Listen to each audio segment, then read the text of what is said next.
Alright, here we go. After party number 04. So we're going to discuss a whole lot of episodes. Starting with episode 22, Definitely More Than a Day. 23, Injurious Inclinations. 24, The Shawshank Preemption. It wasn't a the, just Shawshank Preemption. 25, Treading Water. 26, Hog-Tied and Gagged. 27, Catch-22. Opal doesn't like those. 28, What's the Story? 29, Disposable Backpack. That's better than a body bag of holding. Not as catchy of a tune, though. And episode 30, that's true. Not So Far From Home. That's a lot to punch in here. What's the joke of Opal and 22? Catching 22? You said during an episode you don't like catching 22s. Oh. Well, look at that. I mean, we'll get to that significance, but hello, Incorrigible-ites. Welcome to After Parties, John. I say so many funny things I can't keep track. Yeah, it's so many funny things that I cut out, too. I just can't believe it. Just absolute comedian. You edit me to perfection, Leland. Thank you. Leave my best material in. You leave all your material in.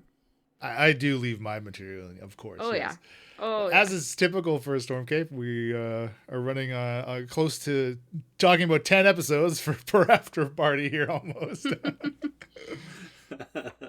Yeah, I wasn't keeping track of the count. How many is that? Yeah, that's 9. 22 to 30, so yeah, that's quite a bit. We just have to talk 3 times as fast. Go, Bill, 3 times as fast. Talk 3 times as fast. You picked the wrong guy. Oh. He is talking 3 times as fast right now. Yeah. See, now I was going to say that and I decided not to because it was too obvious of a joke. Aw, I thanks, also Emily. thought of that joke and declined to say. I can't just let it lay there. At 1.5 speed, I think John and I sound the funniest. Bill sounds pretty normal. Not okay. Sorry, Listener, that my your head shaking face doesn't translate. is flat, and I'm shaking my head side to side right now. Well, Bill and Seisha Doll probably sound normal. You know, of the 6 voices we now have, probably those 2. Well, last we left off, the party was in prison in Storm's End, and we didn't quite get to the end of your prison arc here. But basically 22 and 23 is kind of that end. I guess 22 to 25-ish, really. Starting, with Opal talking to Mel. Do you all feel like you learned anything from being in prison? I learned that Opal can't use assumed names very well. Wait, no, I'm We pretty all sure. sort of suck at it. Seisha Doll didn't even try. I thought I did really well compared to other characters. Okay. Listening back, I thought I corrected counted people. more times with Opal slipping up, but maybe I was wrong. I think, I'm pretty sure only Rumkey and Hellcrook were the 2 that didn't slip up. I don't know that. I gotta say, when you were comparing, I was like, who are you comparing to? I don't remember, but I don't think we talked to each other a lot in our calling each other by name that much anyway. Anyway, it's very quickly getting to Storm's End, you all kind of separated anyways. I mean, yes, we have at this point in the story, we have Hellcrook and Kaelia are together in the infirmary in cell block A, and then solitary.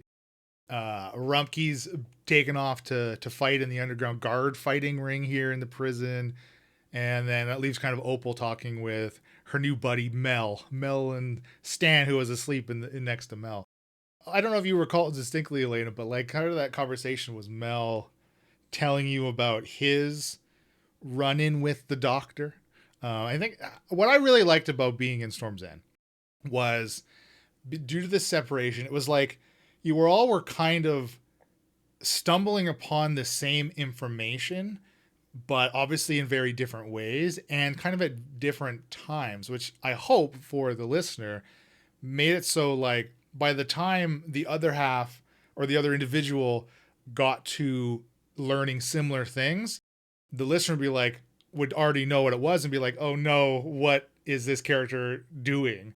Like specifically in the case of Rumpke taking his very first dose of superior stupor during his fight, by then the listener had already heard Dr. Cockle take a dose of superior stupor in his fight with Helcrux and Kylea in solitary, in cell block A, in the infirmary.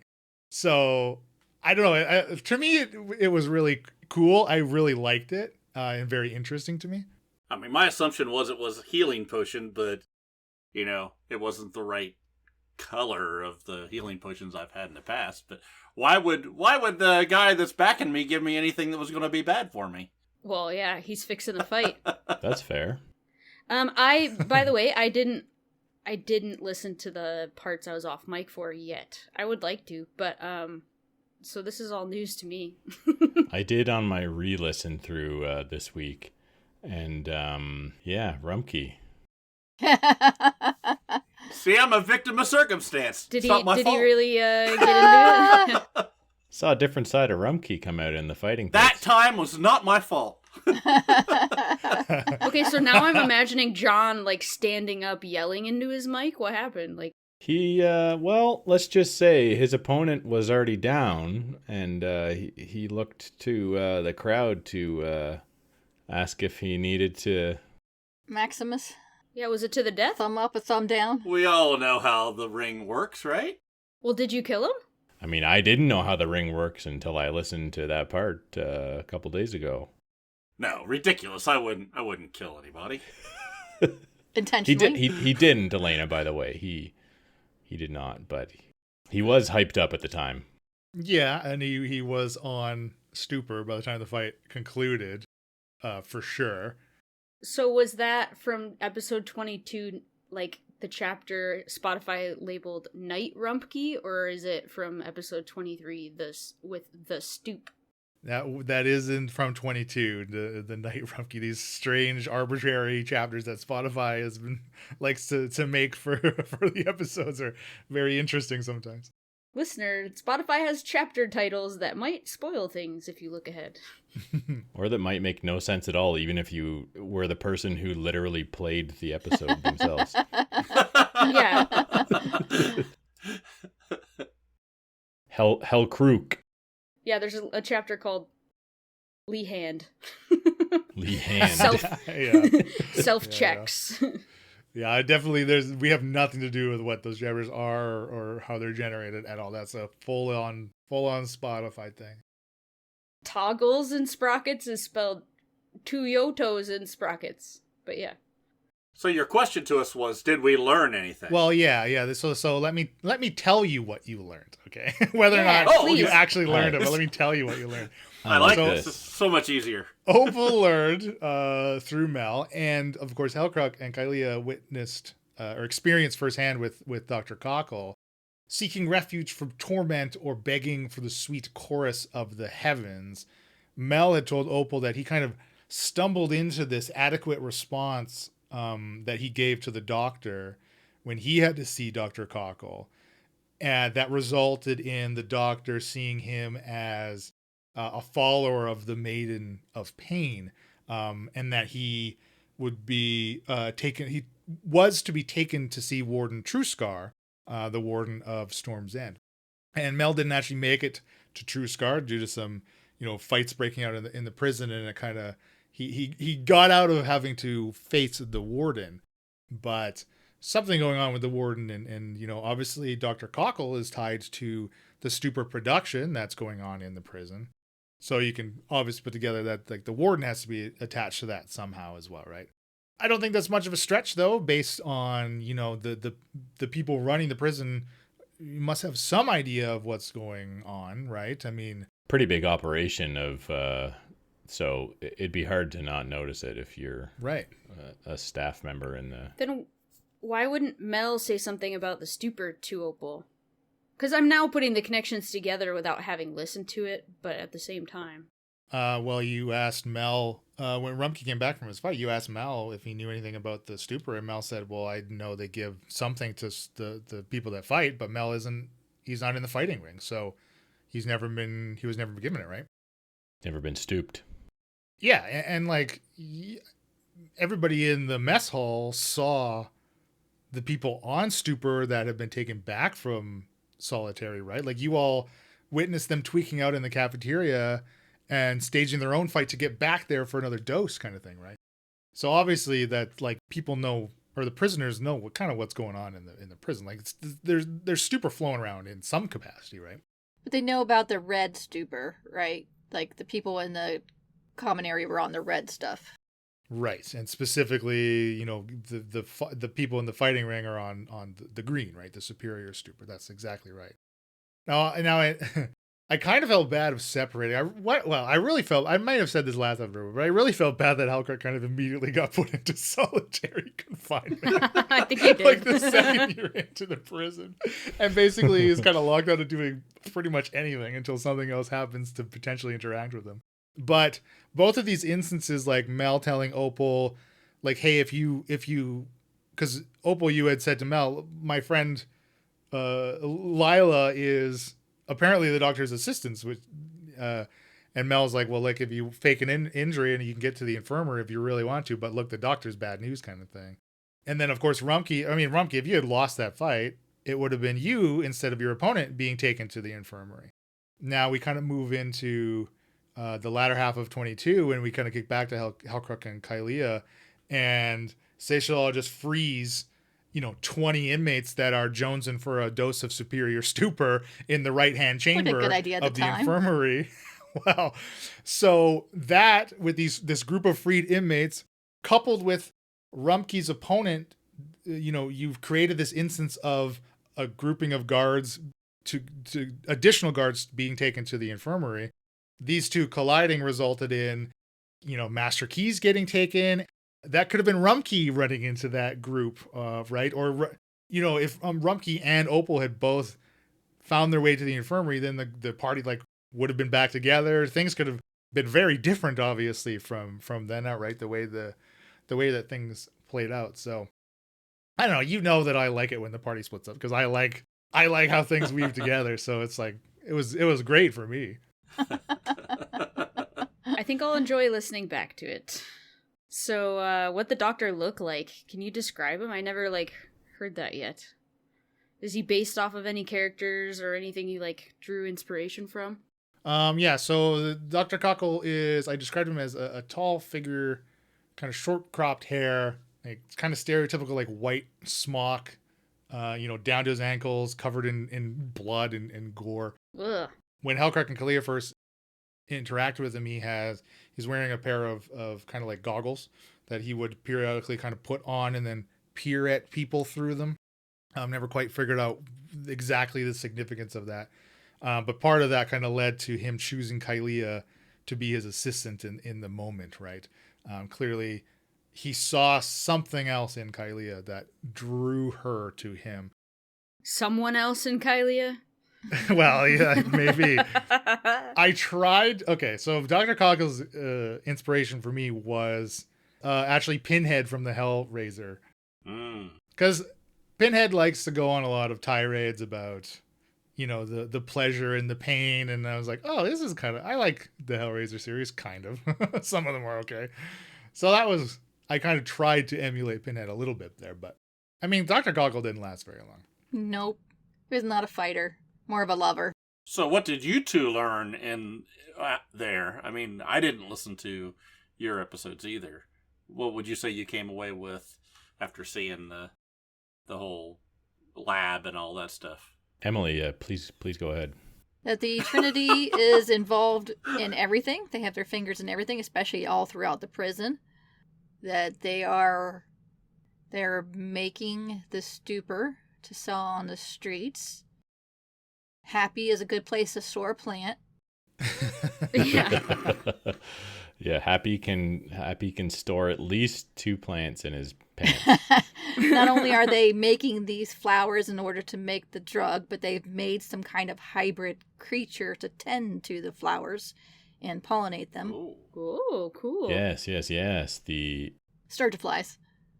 Butter Sturges. Yes, yes. We say went it back again? and forth on the name a few times. The name of this. Surgiflies or sturgeon? That was perhaps, I think, the most impactful part of episode 23 was the great Sturgifly / Butter Sturge debate. It was passive aggressive, but it was satisfying to be a part of. Yeah, they're essentially like a cross between a butterfly and a sturge, basically. What's a sturge? Sturge is basically a giant mosquito, essentially.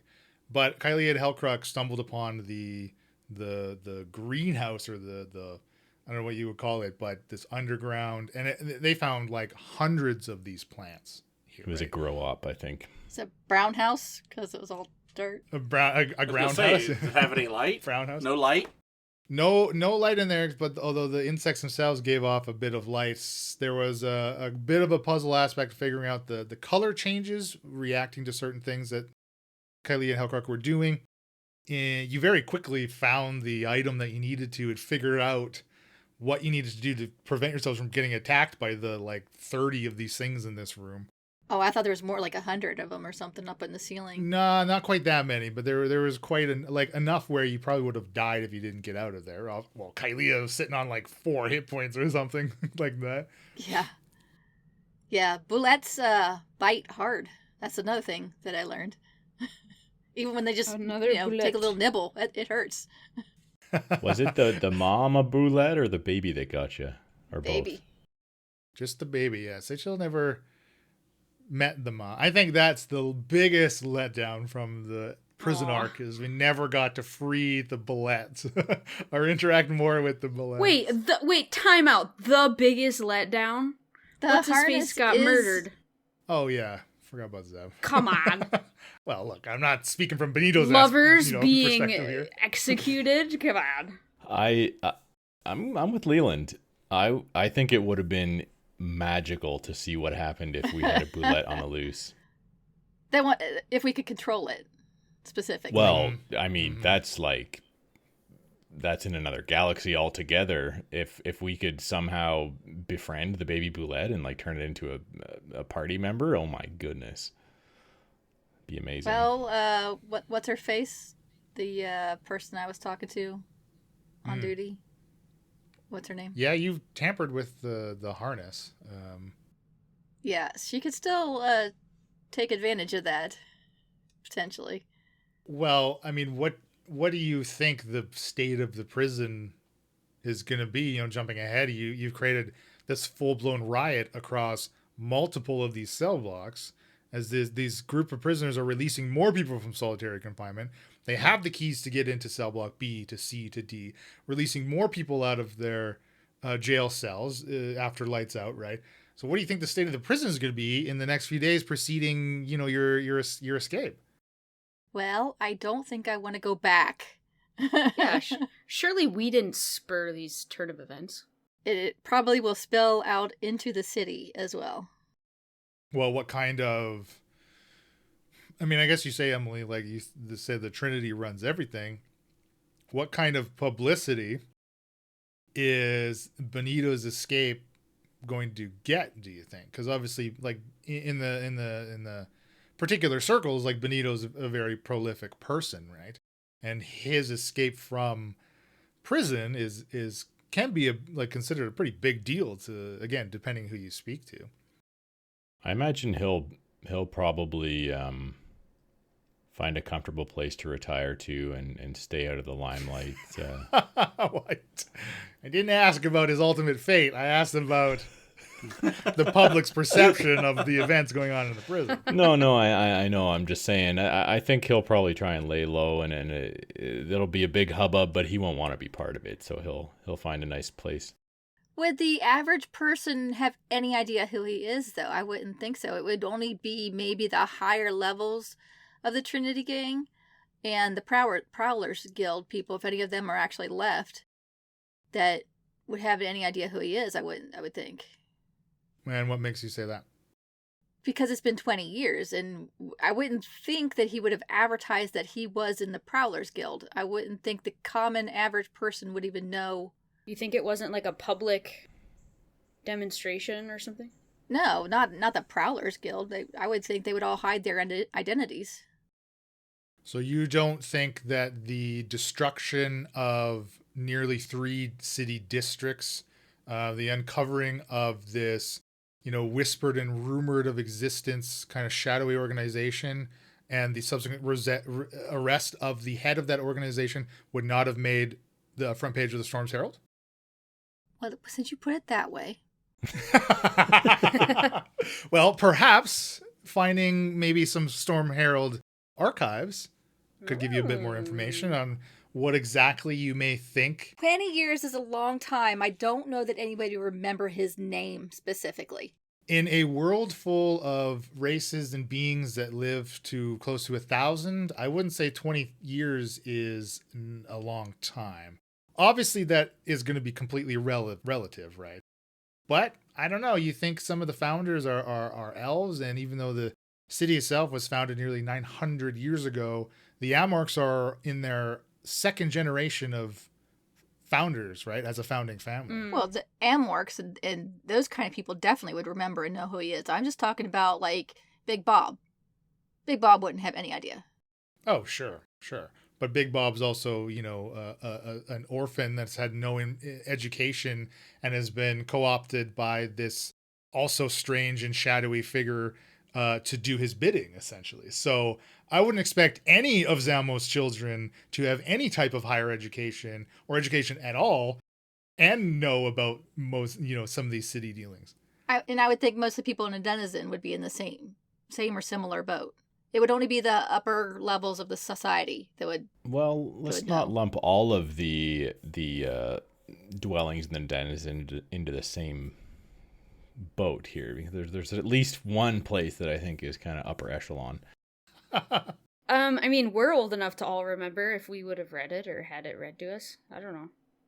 So I guess with that in mind, maybe I would have known. You probably would have known about the thing happening. I don't know that you would remember Benito's name specifically. If it was like a mob boss that got put in prison and 20 years goes by and you read he escapes, are you worried that he's going to be doing things that he did that put him in prison? Or would you be thinking he's just getting out to run away, hide?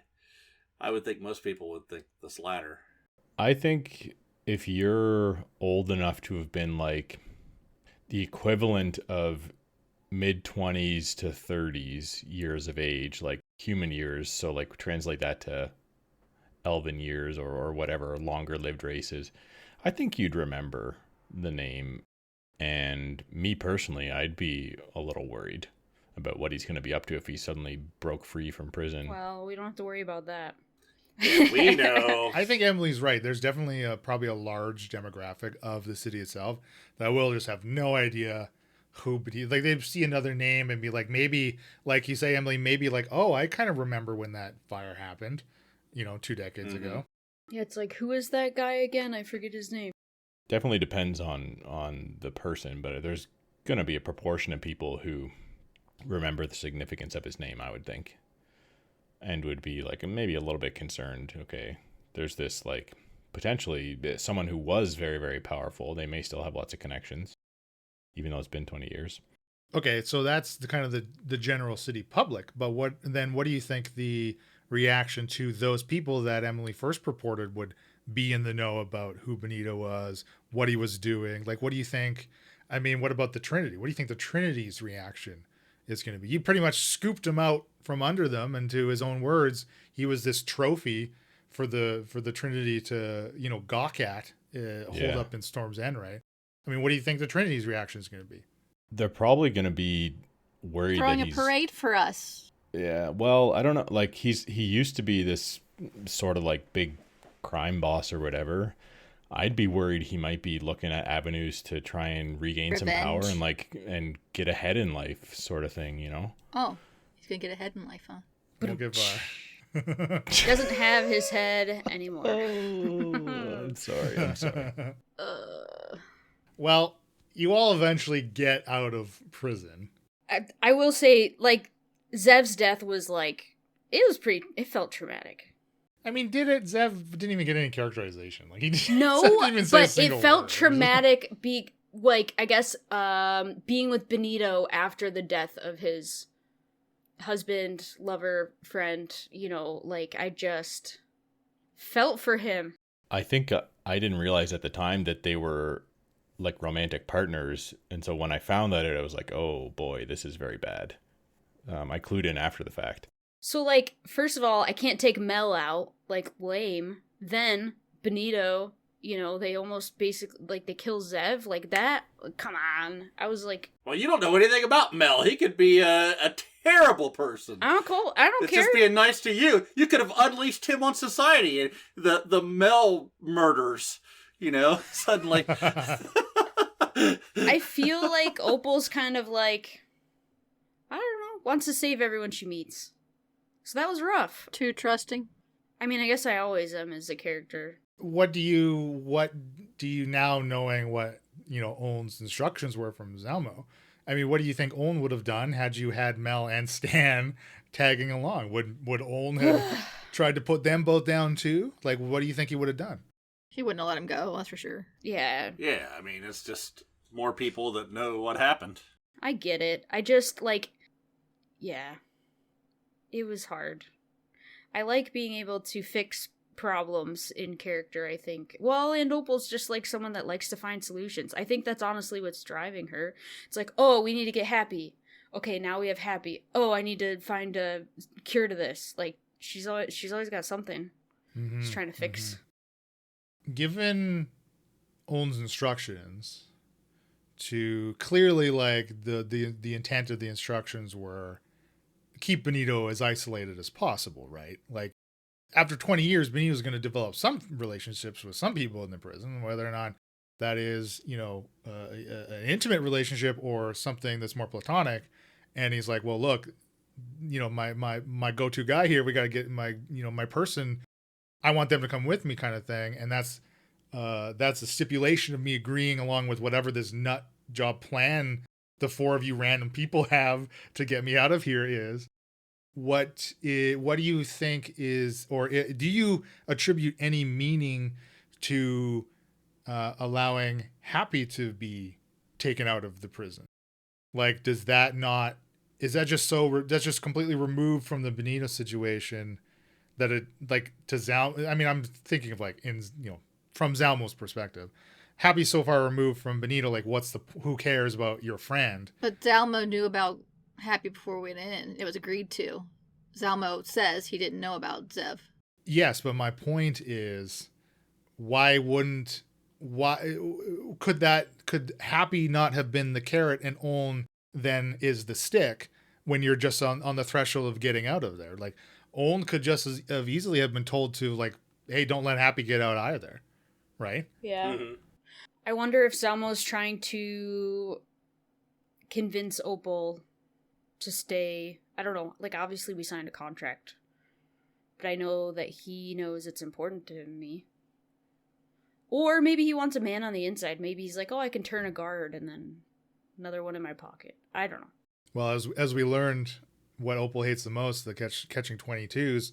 I mean, what are you actually going to do with Happy? Like, Seishiro wants to just kill him. Or drive him out of town. Effectively, Happy Lilton can no longer exist. And that, whether that means he gets buried next to Benito or he leaves town and changes his name. I mean, let's start with just getting the guy some clothes and, go from there. Hellcrux not paying for him. He can't go back to the guards. He can't. Because the guards, a.k.a. the Trinity, knew he was in jail.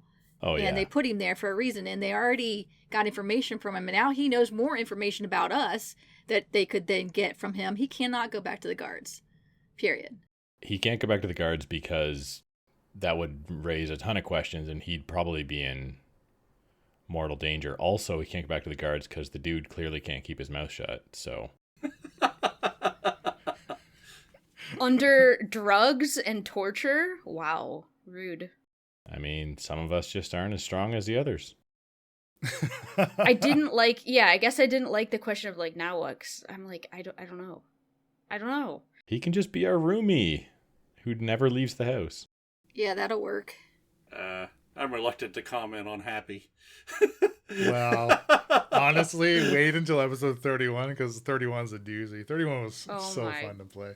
Okay, then don't But even. but no, I mean those are all like incredibly valid points. And yeah, I mean Happy essentially also agrees with those same points, right? He's obviously very reluctant to completely give up the life that he had. Those fish are dead. There's no way anybody fed his fish while he was gone. Oh my gosh. Oh, I Forgot totally about the fish. forgot. Is there like zero chance that there's like any way he can become a whistleblower, like, airing out corruption within the guards and like outing Trinity? Like, there's no way that's possible? The problem is we don't know which people amongst the guards and like higher ups are in with the Trinity. We'll figure it out. I don't know. If the warden's in on it, there's a good chance that the chief of police is in on it. Let me ask you. Let me go about it a different way and ask you a different question that's tangentially related. Does the party want to take it upon themselves to root out the corruption in the Stormcape City Guard? No. Okay. Clearly, Happy is going to need some help.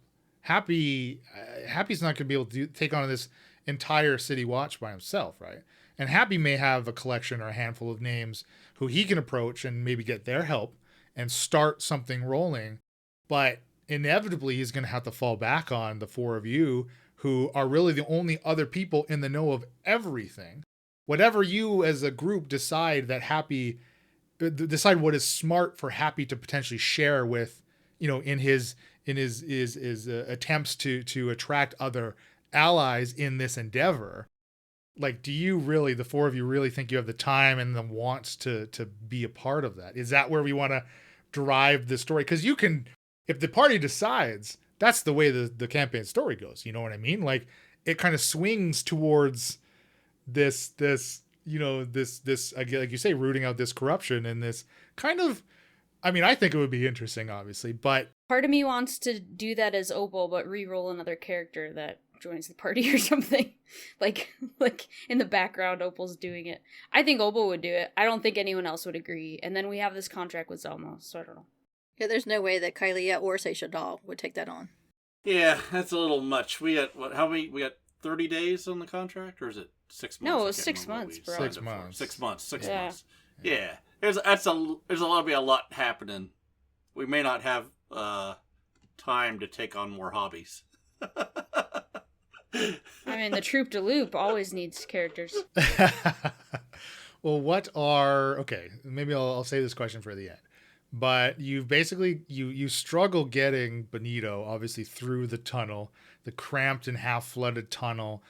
You get out there and you have this, additional confrontation. Obviously, he doesn't want to go anywhere with you. You have to physically restrain him from getting back to Zev, right? Back to the tunnel, back into the prison. But somehow you can, convince him at basically the threat of again, tying him up and throwing him in this potentially sinking boat that he'll go with you and cooperate to shore. Obviously that doesn't go as you plan, but ultimately does result in him being rendered unconscious and tied up, which I honestly thought you were just going to do right away. Like, kudos for trying to talk to him and not just screw this guy. Let's just put him out and bend it to our will kind of thing. So I like that. So good job, because it's not what I was expecting. I was like, how come they're not just putting him out and just taking him where they want to take him? We give everybody 2 to 3 chances. Hellcrook is like the conscience of the group, and for some Yeah. reason we listen to him. He's a sage, older half-orc. You gotta listen to him. Opal just, like, her memory is like... Alright, again, I didn't re-listen. But her memory is like giving Benito a wink, like, I've got your back, and then it is gone. Well, yeah, that was once you finally got to the keep. Everyone else is checking on Lehan. So, like, I didn't really care if he was alive or dead. I didn't think he needed to be dead. I don't know. Yeah, well, and Opal and Benito have this private conversation, kind of an expanded conversation of what Rumpke tried to probe Benito. Yeah. Benito was a little more abrupt with Rumpke, less sympathetic to Rumpke. Obviously, the way Rumpke was treating him and stuff. Now that was in response to Rumpke and Benito were cool until the boat incident, I think, and at that point I knew Right. there's no trust in this guy. He's gonna screw us over. Yeah, so that's after that Rumpke didn't have much to do. He was just delivering the goods at that point. Benito, whatever happened to Benito. That's outside of his worry at that point. Who got outside of the boat and was kicking again or whatever? Yeah, well, Benito took the chance to dive out and, pulled Rumpke in, eventually pulled Kaelia in.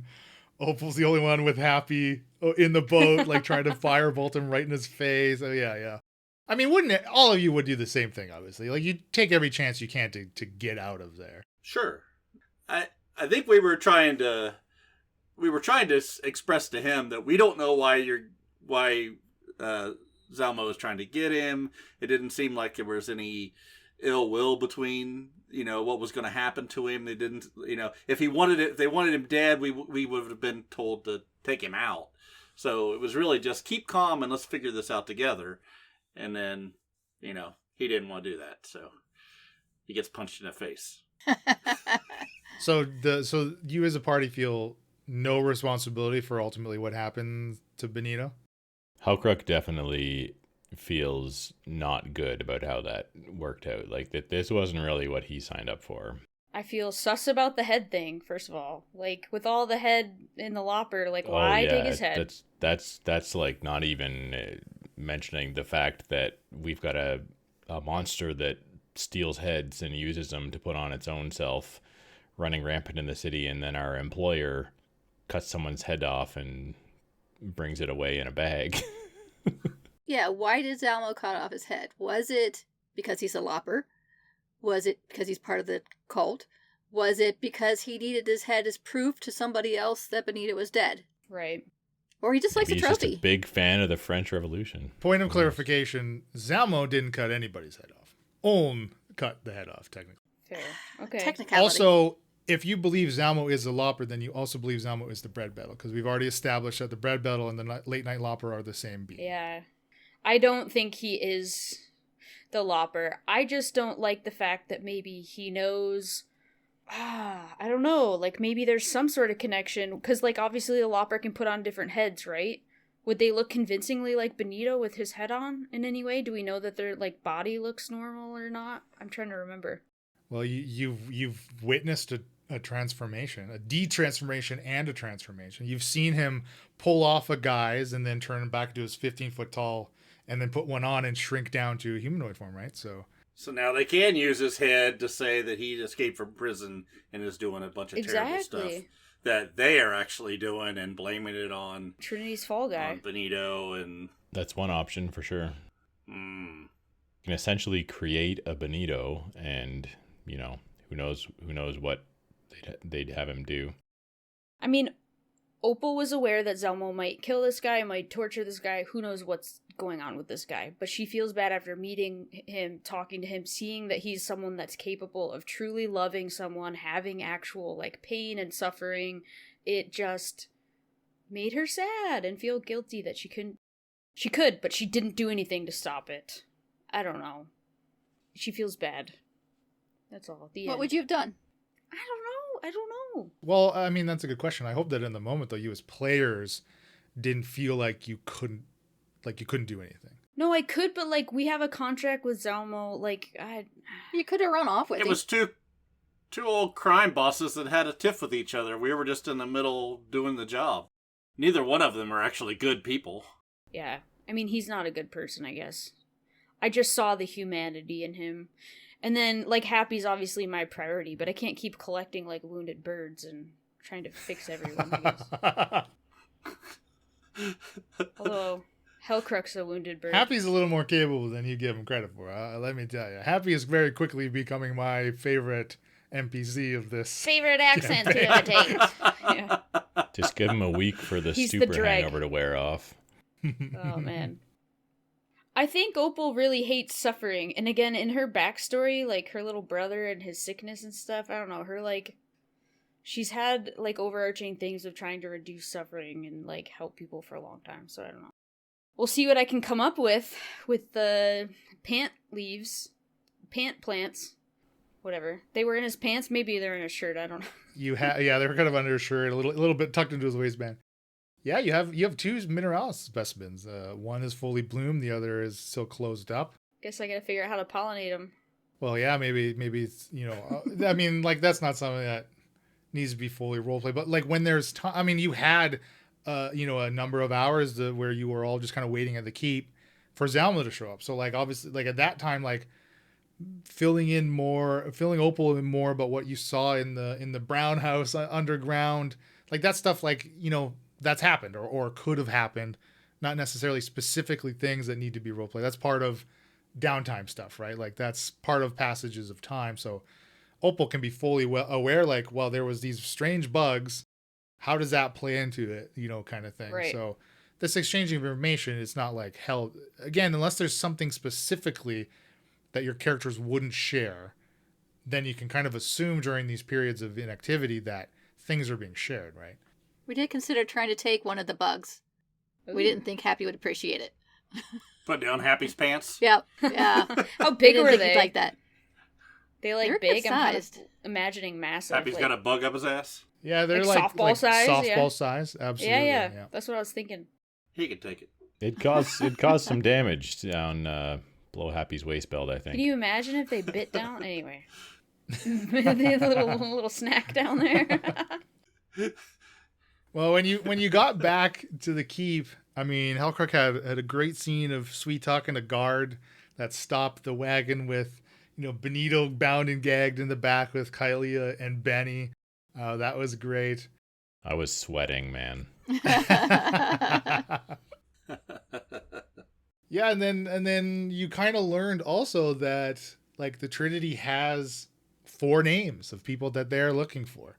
That was obviously, Rumkey running into Nylan Rack, who, hey, maybe fingers crossed, future representation for Rumkey Dumpster here in the Brawlers Club. I love him so much. Maybe. And then, Rumkey meets again with Gilgroy, learns kind of more, of Gilgroy's connection to Hellcrook and specifically to Eleanor and Brick and the Trinity at that time era when Hellcrook was serving his time in Storm's End.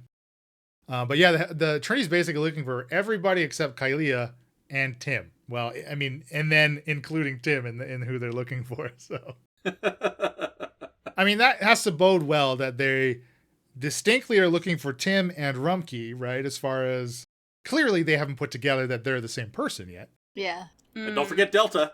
I mean, they're not looking for him, but Yeah. I can be known as lots of things. Well, believe me, do not be surprised if somebody from the prison knows many or all of you by their true name. There was enough time and enough slip-ups and enough confessions perhaps, No. that No shoes, Johnny yeah. Jimmy knows who we are. Oh, yeah. Don't forget Frickin' about Stan. Jimmy No Shoes. Mel. We should have saved Jimmy No Shoes. Think how beneficial he'd be on the outside. Could have had Olm Should take him have out killed on the way- Jimmy on the No way out. Shoes. Oh, man. I'm definitely dyeing my hair. Has to happen.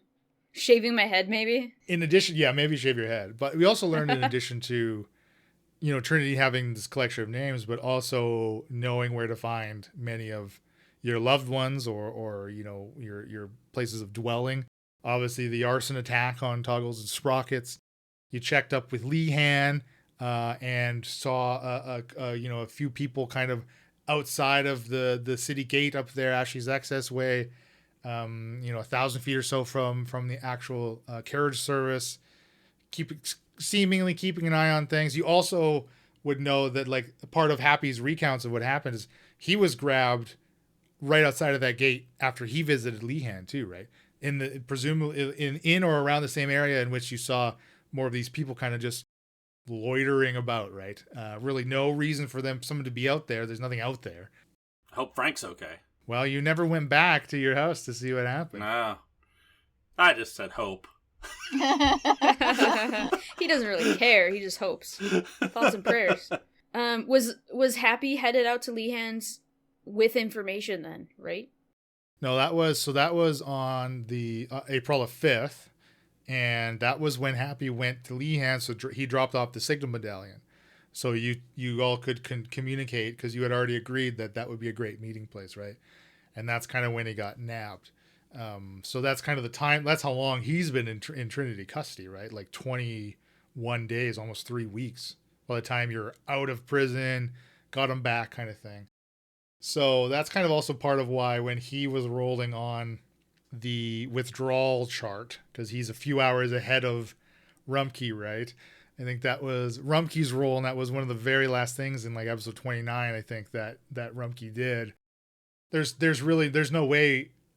no possible way that Happy could succeed on a Constitution saving throw to avoid the negative effects of the withdrawal, just because he's had so many lifetimes doses of stupor. Like he's like half stupor. You cut him and he bleeds stupor, right? Break my finger, do I not stupor, kind of thing. Like, is it green or red? It's fully pickled. Green. Yeah. He's very saturated. Not easy. Not easy being green. -4 to everything. Oh, the exhaustion on top of that too is not fun for you guys. Opal had 1 level that's gone already, so I don't know where you guys are at, but Wild that you can't just like long rest to cure it either. well, the stupor exhaustion, yes, but they had other exhaustions, did they not? Right? I think Hylia had 1 from being in the water on the boat, because you all kind of, negated the overflowing of the boat just by having 2 people in the water, which was obviously smart. Probably a lower risk of things going terribly wrong. I mean, obviously the exhaustion can be detrimental, but if you all had decided to be in that boat, essentially those that would be like trying to bail out would have given me some type of athletics check or something, and I would have compared it to a D100 roll, and basically the difference would have been how much water is coming into the boat. And I would have a running tally of how much water is in the boat. And obviously I said in the episode, I know how much poundage of water, poundage of liters need to be in this boat before it completely sinks. But we didn't have to do all that. I spent the time figuring that out. I had the sticky note boat equation, and I still forgot to bring it up. Leland We're in had Storm the Cave. math. Hang on to that. We may need it again. We've got That's true. That's true. Leland's done the math. It's not our first boat ride. One Yeah, of the other that's fair. glaring questions I had coming out of this batch of episodes was, Hellcrock, do you enjoy being choked now? Ooh, Spicy. this is a good question. Well, as the late doctor would say, something pleasure pain. The fine line between pain and pleasure. Yeah. Hellcrook is becoming a pattern of Hellcrook being nearly strangled. Yeah. Even deceased, Benito is clearly very, very able-bodied. His last act was to give Hellcrook a minor choking out. I got a lot of joy out of that whole scene where Hellcrook was trying to walk nonchalantly with an invisible body strung over his back, and then it's slipping and choking him when he got to the carriage. Man, that was funny. Yeah, as far as respecting the dead goes, I don't think Benito got much more than he got in life, honestly. Her name is Bernie. Weekend at Bernie's. Weekend at Benito's. The exsanguination was a interesting choice. I don't remember who brought it up, honestly. First we hog tie him, then we hoist him. Well, we've yet to fully see how good a job Rumpke did cleaning it up. I'm gonna guess probably not great. Yeah. That would be my guess as well.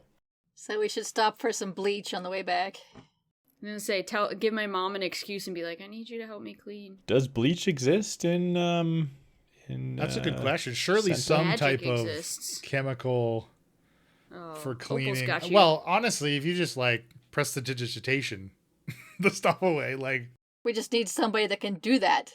Yeah, I did not take that cantrip. well, maybe we'll have to add a Storm Cape cleaning service to the map somewhere, and they're obviously run by the Arcanist Academia, of course, would have magic involved with anything. They certainly have a hand in it. That seems like a pretty good business to open up. Just learn a simple It seems like it's cantrip. putting us alchemists out of business. I'd rather try to concoct something myself.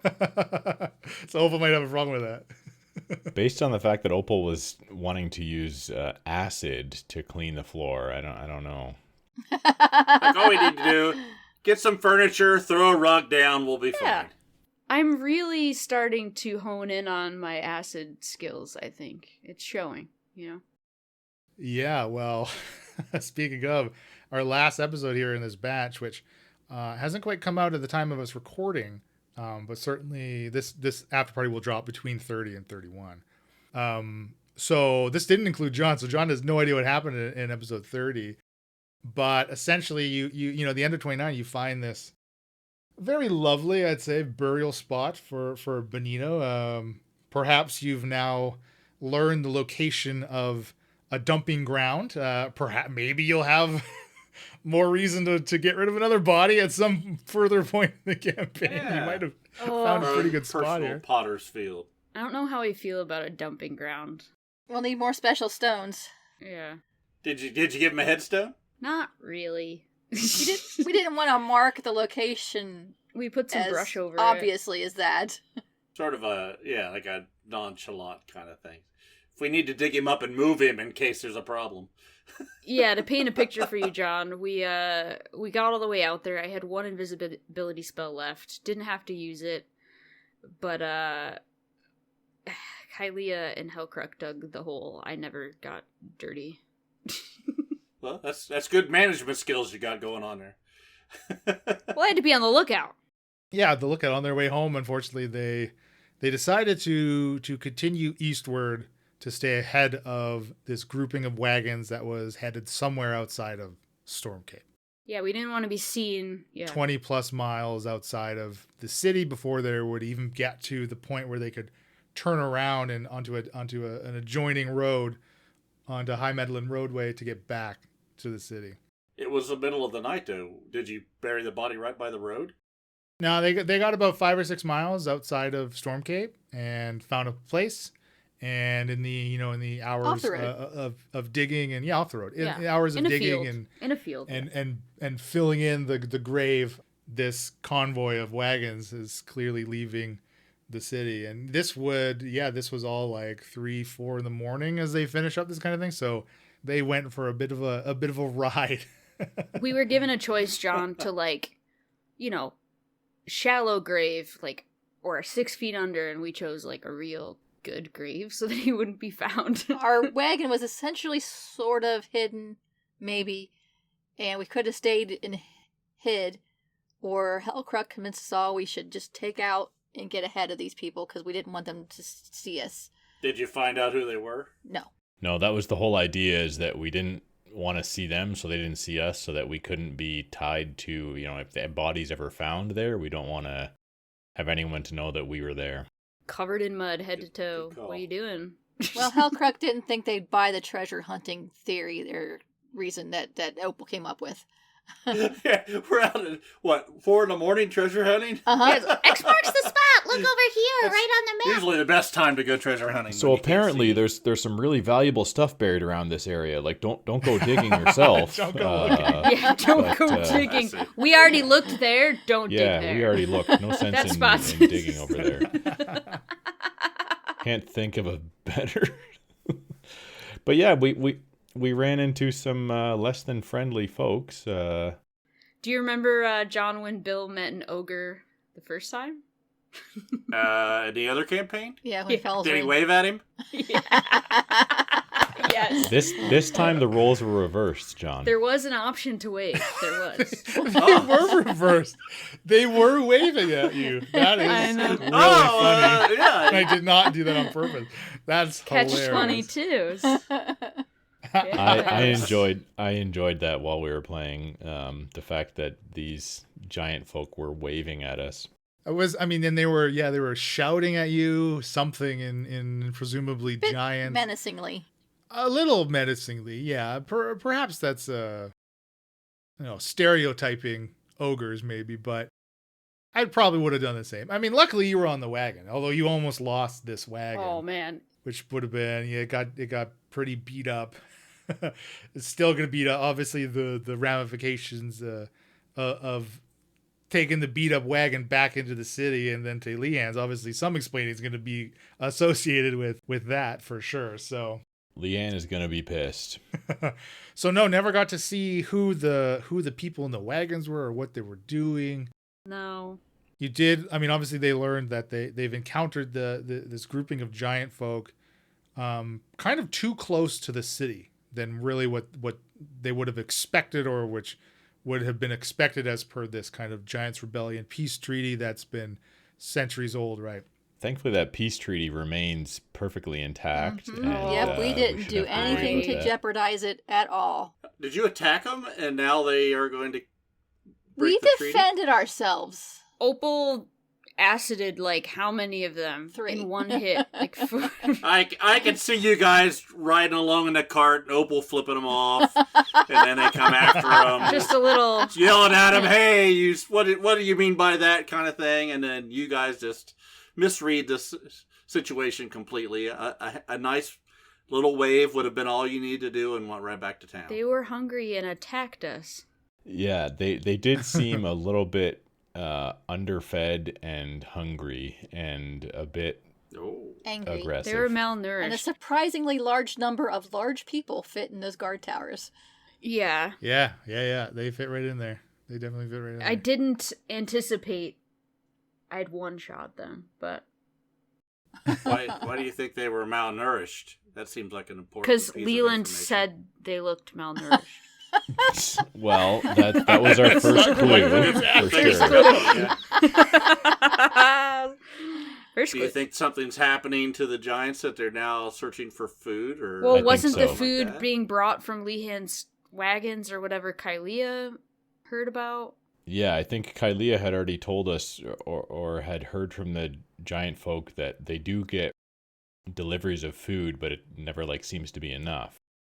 And then while we were out there was a good chunk of land that we passed that was all basically not suitable for growing anything. So that could be part of it as well. The fact that the land is not From the what's the it called, land the is meteor shower or something, right? yeah, the meteor or something. Yes, Kylea did have that information.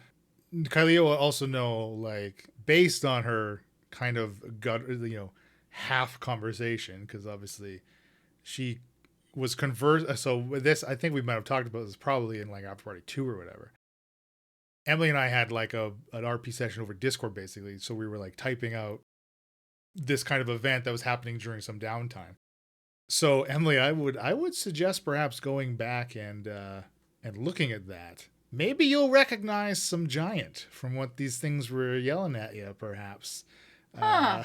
Maybe. What were they saying again? They're saying. Oh, God. Layla, you know how much you and I talk? Ugh, I had to scroll forever.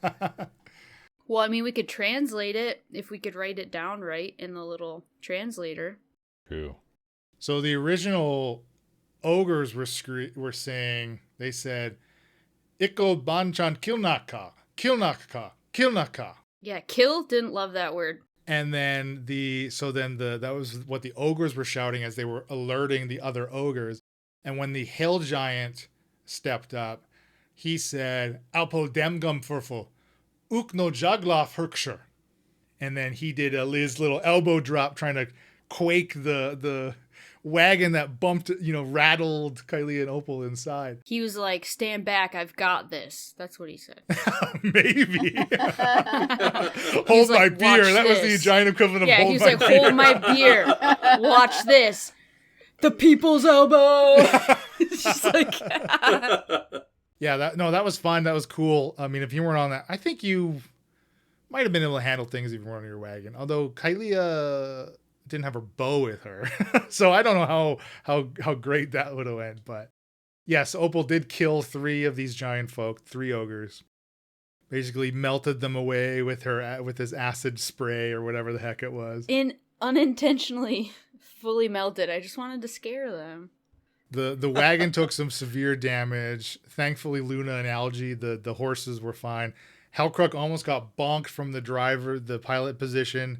He could have been sent off of the wagon with Kylie and Opal in the back of now an unmanned wagon here. Who knows how that would have turned out.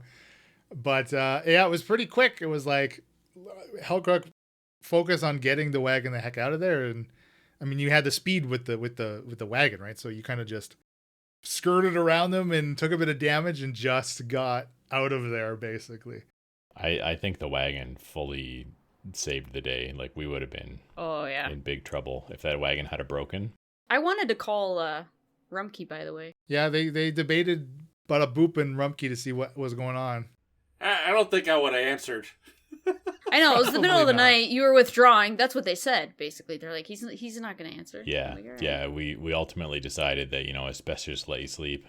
But Opal wanted to be like, we'll be home a little bit late. Stay safe. Or something like that. I don't know. Drink some water. Hydrate. So after your first job with Zalmo, what do you all think of what playing out the rest of this 6 months is going to be like? I think it went great.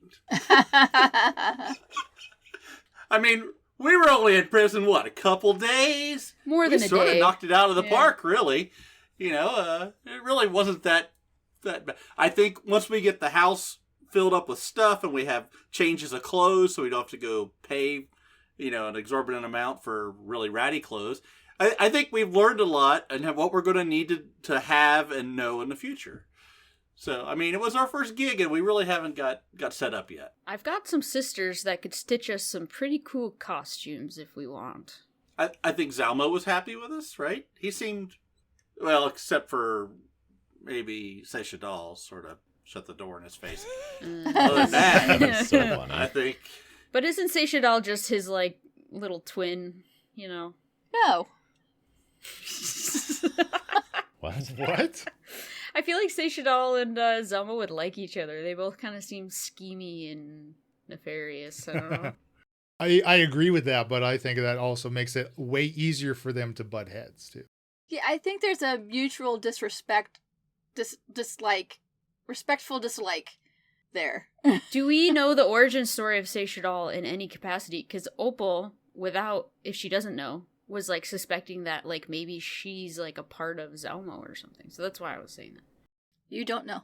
I think Hellcrook was pretty okay with the agreement until Benito got his head cut off. Kylia's the same. Kylia did not in a million years expect Zalmo to kill somebody. I don't know what she was expecting and what else are you going to do with him, but Kylia did not expect that. Zalmo didn't kill anybody. Right, I was going to say, Zalmo did. Wow. Zalmo ordered the killing of. What did Zalmo actually say to Benito? If you would recap that for us. That was my next question, is what was your takeaway about their conversation? It seemed like he basically more or less gave Benito an ultimatum, and the one side was to do what Zelma wanted him to, or the one option was to do what Zelma wanted him to do. The other option was to lose his head. And he lost his head. Zelmo asked a question that he already knew the answer to, pretty much, I think. Well, yeah, who in their right mind would think that Benito would jump at the chance to work for Zelma, right? No. Based on what you know of their history, absolutely. I think the whole, sitting back looking at it now, I think the whole thing was a revenge move, a power move. Let me show you how strong I am now. I'm done with you. So you think Zalmo's going to have his Benito's head taxidermied and mounted then to put up somewhere in the castle for him to as his trophy? It'd be a room in the basement that the kids aren't allowed into, I would think. There's a whole shelf of heads sitting there in jars.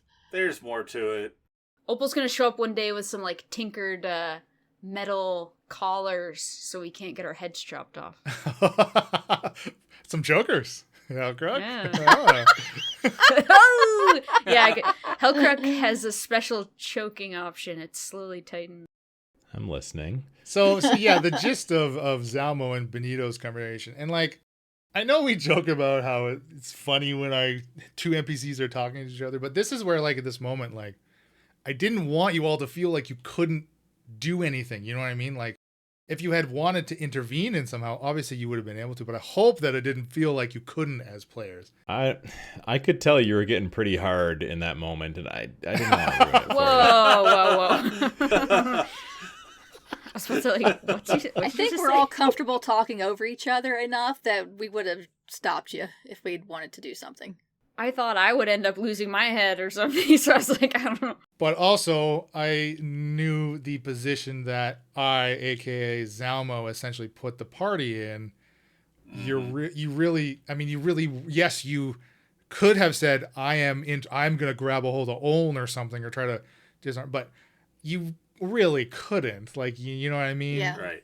It's a cutscene in a video game. Well, I think that I was thinking to myself, oh boy, like, Halkruck's not, like, if worse came to worse, and I had kind of thought ahead of time, like, okay, what's the potential outcome of this situation going to be? And one outcome would be that things get violent, potentially someone dies, probably Benito, which Halkruck, like, wouldn't be a fan of, but at the same time, what are the repercussions of Halkruck stepping in? So it was kind of tricky for me to navigate as a player of Halkruck. But I think, as much as he wasn't a fan of what happened, I don't know. I think there's just too much. Zalmo's too powerful for Halkruck to have jumped in and Possibly ended up dead yourself. Yeah, exactly. I sort of thought they were just going to come and get him and take him away, and we wouldn't have to see the whatever nastiness was going to happen. That's what I was hoping. I thought maybe there was some, like, wanting information or something that he wanted from him, but it was like, no, he just wanted his head. Well, he there was information that he wanted from him. I mean, he asked him about Ike visiting Benito in Storm's End. So he asked him about that, and he asked him basically, are you involved in some conspiracy against the founding families? And finally, do you want to be part of a conspiracy against the founding families? that was an interesting tidbit that I didn't really see coming, was that Zalmo is out for the founding families. I mean, it kind of makes sense, I guess, in hindsight, but the fact that he was willing to kind of just lay it out in front of us, that was interesting. So we're potentially just working for somebody that's trying to overthrow the entire Storm's Cape and take power all to himself. Only for 6 months, though. Seems fine. only for 6 months. What? Not a lot can I happen. want to in 6 reread months. this contract. I need to go find a lawyer. Once we found out he was really bad, we broke up with him. After 6 months. I will say that Opal's pretty shaken that they've, like, obviously figured out who she is and, like, attacked her family. Like bring your business to me, not them. Leave them out of it, sort of thing. So I don't know how I'm going to approach that. Well, so what do you think the purpose of that attack was? To scare me. I don't know. It was just external damage on the building, correct? I mean, it was put out quickly enough where, yes, it was just basically, Okay, maybe to kill me, maybe to scare me, but maybe just to be like, hey, we're watching. Perhaps to draw you out, as you had been missing for a couple days. Yeah, maybe. I mean, if you look at it from Brick and Chip's perspective, they were just doing their thing, and all of a sudden we came and caused a bunch of problems from that perspective, right? We were the attackers. Yeah, I mean, you think Brick has his own Zalmo that he's reporting to? Definitely. I don't think Brick's the top guy. No. I don't love that they're all in the den with us. Like, why do we have to get a house in the denizen? Well, theoretically, you've driven Trinity out of the denizen, right? That was part Supposedly. of what you were supposed to do. As far as you know, that is the case. But who do you think is at the top of the Trinity? Who do you think Brick could possibly report to? Zalmo, he's fighting himself.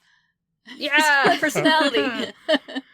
What a twist! I didn't see it coming. No, Zalmo is fighting Zelmo. Oh, the warden. The warden's the top of the Trinity.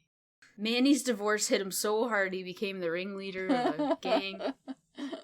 So I hope that none of you forgot, as part of your contract, that after every mission or task that you undertake for Zalmo, he expects a written and detailed report of said task. So technically, you owe him a report for your stint in prison. And now the second task was getting rid of Benito's body. So that's actually 2 reports that you need to write for him. Surely he's not going to actually make us do the homework. Right. Well, dumping the body is extra pay, right? Like, we're That's getting just overtime like for this? extra Yeah, learning no. that you can decide to do if you want to get like an A+ on the test. That's a collective, right? Not each of us individually. It's a collective report. Yeah, it's a single report. Hellcruck, if Hellcruck wants to not worry about it and break the terms of the contract, then he is fully within his rights to do so. I feel like since it's a group project, we can rely on Kylia to do most of the work, I think. Now, remember, though, I don't expect you as players to actually give me a written report, but simply what you should discuss, the 4 of you should discuss, is what you are omitting from the report. That's really what I want to know, right? I mentioned this last after party. That's the purpose of this report for me, roleplay wise, to know exactly what you do not tell Zelmo. I don't think he needs to know about any recreational drugs. Fair enough. He probably shouldn't know about Opal trying to get Mel and Stan out of prison. So, okay, hold on, John.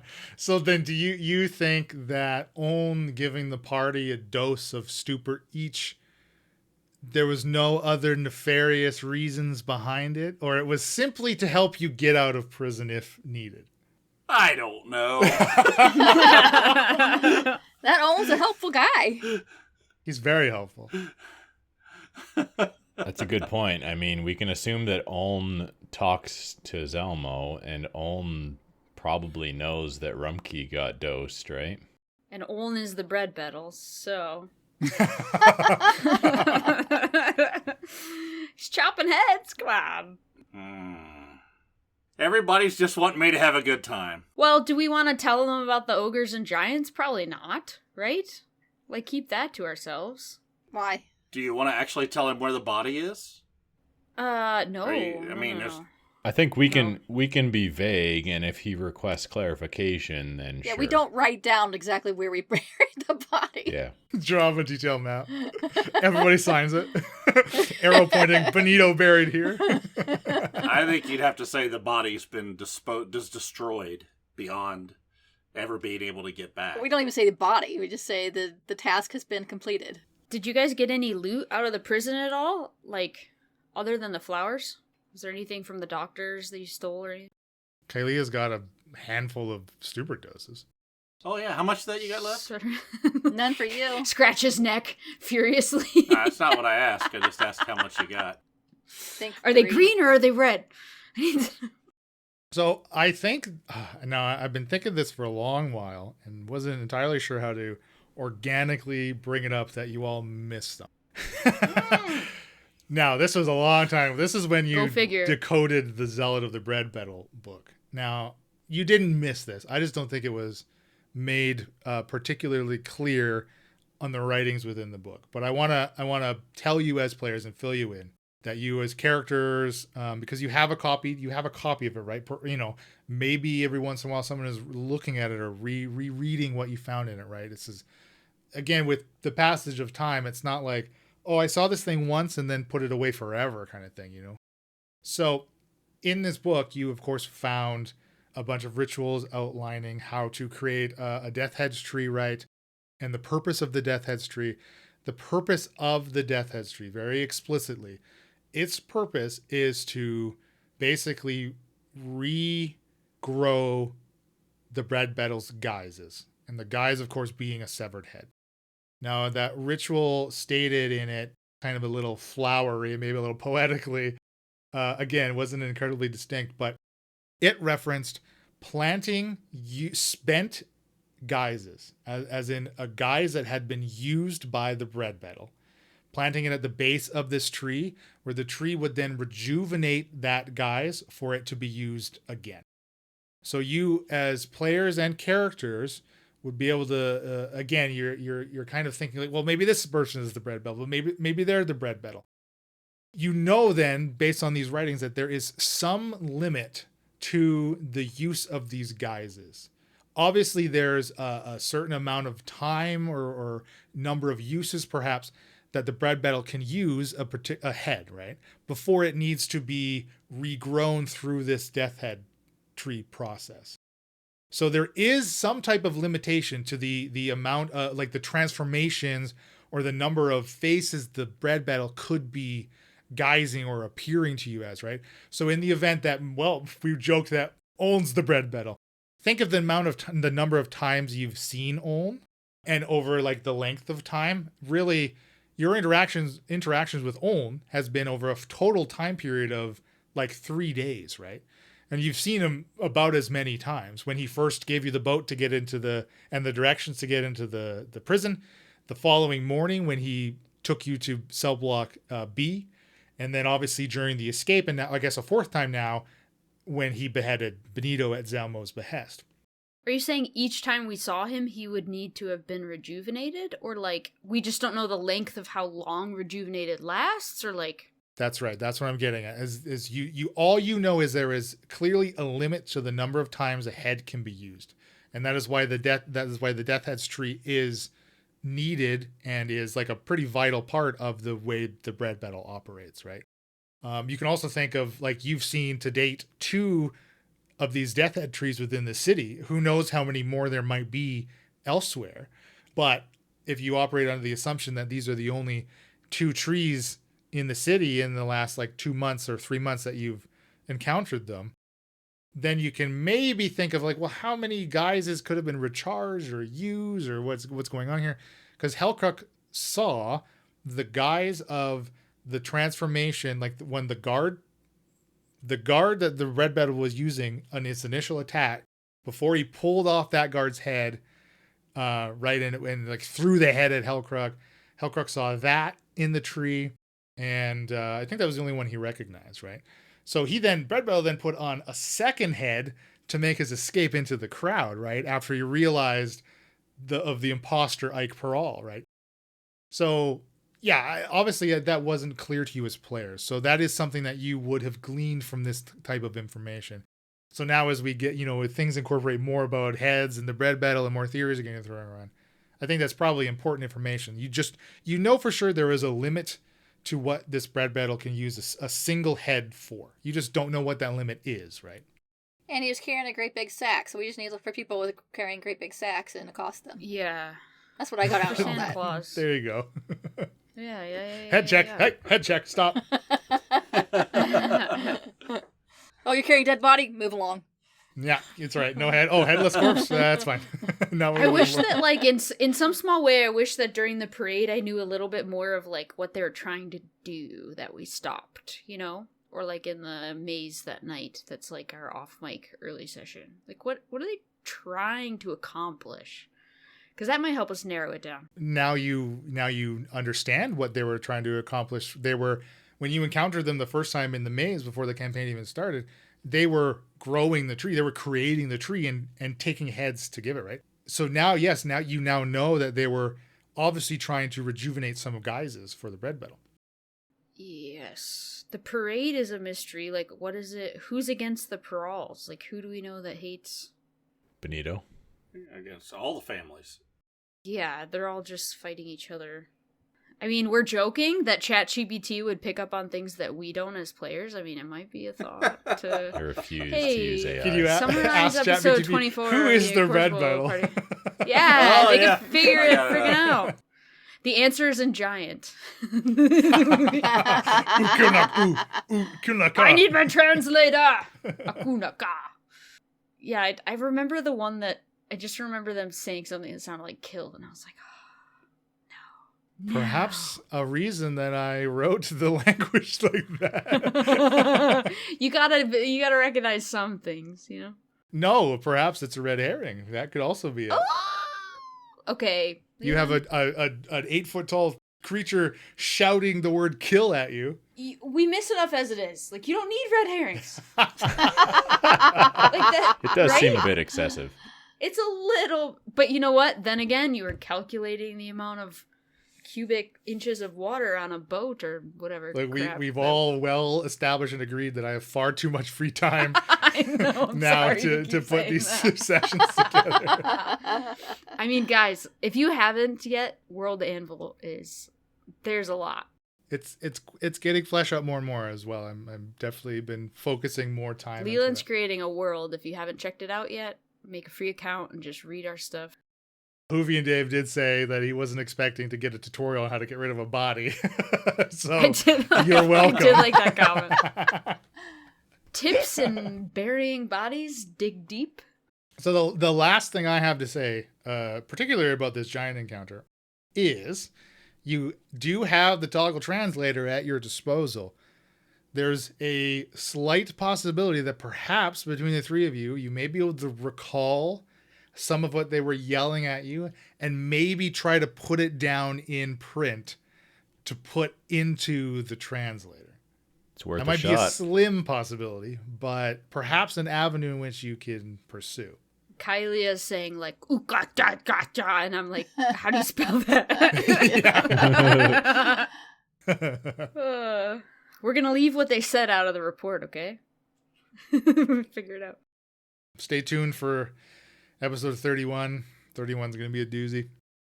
It's getting interesting to live in a small area where our actions have repercussions. Like, compared to moving on to the next town or whatever. Yeah, I think the thing I was most worried about in a town was not killing anybody, right? Because there were consequences to being in a city, and we couldn't just kill people. Yeah, Rumpke did kill someone in the ring of the bashing clash. I thought there was. A Veritas warrior. Oh, well, that's That's different. Don't kill anyone. Oh, it's in the fight. It's part of the Look, game. that's not murder. Mm-hmm. Yeah. Yeah, but ain't Moida. It ain't Moida. All right. I guess we'll wrap it here. I've been John and Rumpke, Delta, and Tim.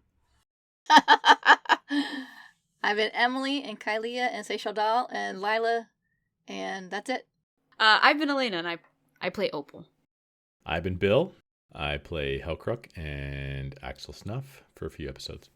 And I'm Waylon Steele. I play formerly known as Benito, the artist formerly known as Benito. Yes, that purple rain. and so the many bread others. battle. The unnamed bread battle, yes. I guess I played the bread battle. You should sign off in Orcish. Say something real giant, real quick. Happy adventuring. Say that, yeah. Gornakala. That's it? That's happy adventuring. It's only 2 words. That's impressive. How do you know how to say happy adventuring? We made it up!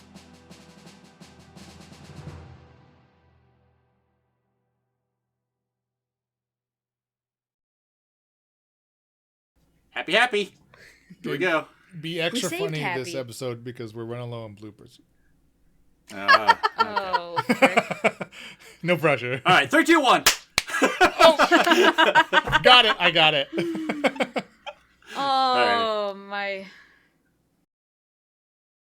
This has been a Sounds of Steel production.